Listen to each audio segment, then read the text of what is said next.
আজকে আপনাদেরকে করে দেখাবো বিয়েবাড়ির স্বাদের চিকেন রোস্ট, তাও আবার একদম ঘরোয়া উপকরণে। আসসালামু আলাইকুম, আশা করি সবাই ভালো আছেন, সুস্থ আছেন।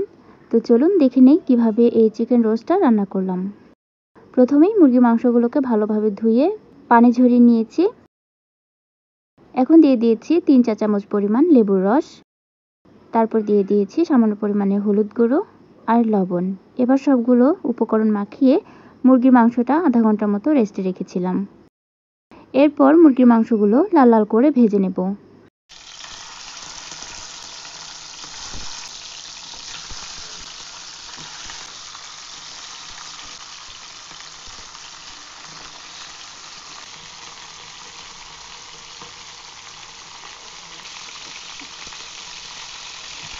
এ পর্যায়ে মুরগির মাংসগুলো উল্টে দিচ্ছি। এপাশ ওপাশ করে মুরগির মাংসগুলো লাল লাল করে ভেজে নিয়েছি। এবার পেঁয়াজের বেরেস্তা তৈরি করে নেব। এর জন্য কিছু পরিমাণ পেঁয়াজ কুচি তেলের মধ্যে দিয়ে দিলাম। এবার পেঁয়াজের বেরেস্তাটা সুন্দরভাবে করে নেব। পেঁয়াজের বেরেস্তা করার সময় অবশ্যই খেয়াল রাখবেন পেঁয়াজ যাতে পুড়ে না যায়। পেঁয়াজের বেরেস্তা পুড়ে গেলে কিন্তু তেতো হয়ে যায়। এই তো পেঁয়াজের বেরেস্তা হয়ে গিয়েছে, এবার নামিয়ে নেব। এবার পেঁয়াজের বেরেস্তা করে নেওয়ার পরে যে তেলটা ছিল সেই তেলের মধ্যে আরও কিছু পরিমাণ তেল দিয়ে দিয়েছি 1 কাপ পরিমাণ পেঁয়াজ বাটা। এবার দিয়ে দিব 2 চা চামচ রসুন বাটা, 1 চা চামচ জিরা বাটা, 1 চা চামচ আদা বাটা। এবার সবগুলো বাটা মশলা তেলের সাথে ভালোভাবে ভেজে নিব, যাতে মশলার কাঁচা ভাবটা চলে যায়। এ পর্যায়ে দিয়ে দিলাম স্বাদমতো লবণ। এ পর্যায়ে দিয়ে দিব নারকেল বাটা, বাদাম বাটা আর কিশমিশ বাটা। সবগুলো উপকরণ একসাথে বেটে নিয়েছি। সামান্য পরিমাণে পানি দিয়ে সবগুলো মশলা ভালোভাবে ভেজে নিব। এ পর্যায়ে দিয়ে দিব 1 চা চামচ মরিচের গুঁড়া। এখানে কোনো হলুদের গুঁড়ো ব্যবহার করব না। এই তো দেখতে পাচ্ছেন সবগুলো মশলা ভালোভাবে কষিয়ে নিচ্ছি। এ পর্যায়ে দিয়ে দিলাম আস্ত গরম মশলা। তারপর দিয়ে দিচ্ছি টমেটো সস। এখানে আপনারা চাইলে টমেটো সস স্কিপ করতে পারেন, তবে টমেটো সসটা দিলে রোস্টের রান্নার খেতে আরও টেস্টি হয়ে থাকে, তাই টমেটো সসটা ব্যবহার করেছি। এবার সবগুলো মশলা ভালোভাবে কষিয়ে নিতে হবে যতক্ষণ না পর্যন্ত তেলটা উপরে ভেসে আসছে। অবশ্যই খেয়াল রাখতে হবে রোস্ট রান্নার মশলা কিন্তু ভালোভাবে কষাতে হবে, না হলে একটা কাঁচা ভাব থেকে যাবে।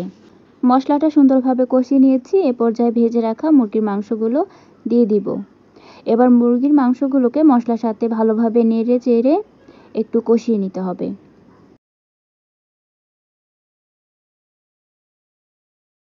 এ পর্যায়ে দিয়ে দিব কয়েকটি আস্ত কাঁচামরিচ। ভালোভাবে মাংসটা কষিয়ে নিয়ে এ পর্যায়ে দিয়ে দিব 1 মগ পরিমাণ তরল দুধ। এখানে আর কোনো পানি ব্যবহার করব না। এবার সবকিছু ভালোভাবে নেড়ে চেড়ে দিব। চিকেন রোস্টটা সুন্দরভাবে রান্না করে নেব।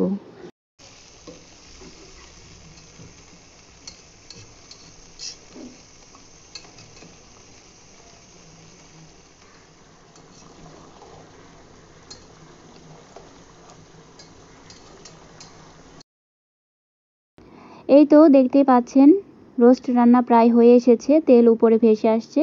আর বেশি শুকনো করব না, একটু ঝোলঝোল রাখবো। এ পর্যায়ে যে পেঁয়াজের বেরেস্তাগুলো করে রেখেছিলাম সেই বেরেস্তাটা দিয়ে দিব। বেরেস্তা দিয়ে আর কিছুক্ষণ রান্না করে নিলেই হয়ে যাবে মজাদার রোস্ট রান্না। আপনারাও বাসায় খুব সহজে এইভাবে রোস্ট রান্না করে খেতে পারেন। কোনো ঝামেলা নেই, অল্প কয়েকটা ঘরোয়া উপকরণ হলেই মজাদার রোস্ট রান্না হয়ে যায়।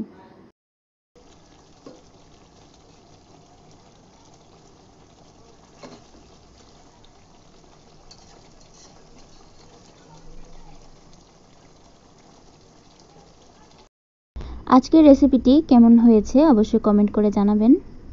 ভিডিওটি ভালো লেগে থাকলে লাইক, কমেন্ট, শেয়ার করবেন। আমার চ্যানেলটির সাথেই থাকবেন। আজকের মতো এ পর্যন্তই। দেখা হবে আরও অন্য কোনো নতুন রেসিপি নিয়ে। সে পর্যন্ত সবাই ভালো থাকবেন, সুস্থ থাকবেন। আজকের মতো আল্লাহ হাফেজ।